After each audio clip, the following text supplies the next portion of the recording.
जंग जब हमने जीत ली थी, तो फिर उसके बाद दोबारा से ये हालात क्यों हमने पैदा होने दिए? यानी बात हुई कि जंग जीत ली थी।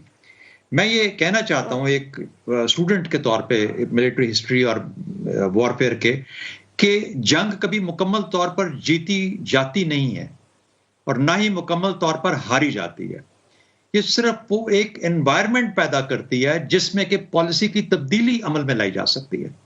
अगर आप एक ऐसी एनवायरनमेंट क्रिएट कर लें जिससे आप पॉलिसी तब्दील कर लेते हैं अपने हक में, तो इसका मतलब है कि आपने जंग के अंदर बेहतर परफॉर्म करके बेहतर तौर पर अपने हक में फैसला कर लिया।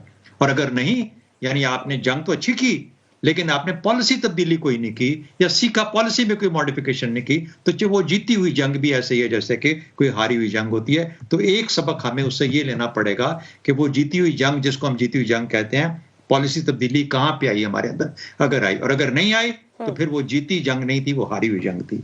अब आपका मेन सवाल जो इस वक्त आपने किया, इसका ताल्लुक होगा शिद्दत के साथ, कि किस शिद्दत के साथ दहशतगर्दी हो रही है। किसी भी दो सूबों की बात कर लेते हैं ना, इस वक्त सबसे बड़ा खतरा मुझे केपी के बाद अब पंजाब में भी नजर आता है। एक चीज मेरी नजर के अंदर याद रखिएगा, दुश्मन जो पाकिस्तान का दुश्मन है, वो कभी नहीं चाहेगा कि हम अपने इलेक्शंस वक्त पे करवा पाए या कर सकें।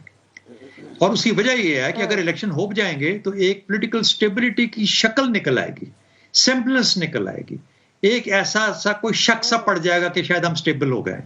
उससे हमारी मईशत भी बेहतर असरात आ सकते हैं, उससे हमारा इमेज दुनिया में भी मुख्तलिफ तौर पर देखा जा सकता है, उससे खत्ते के अंदर भी हमारी थोड़ी सी हालत बेहतर हो सकती है, इससे हमारे मामलात और बेहतरी की तरफ जा सकते हैं। और दुश्मन कभी नहीं चाहता कि आपके मामलात बेहतरी की तरफ जाएं।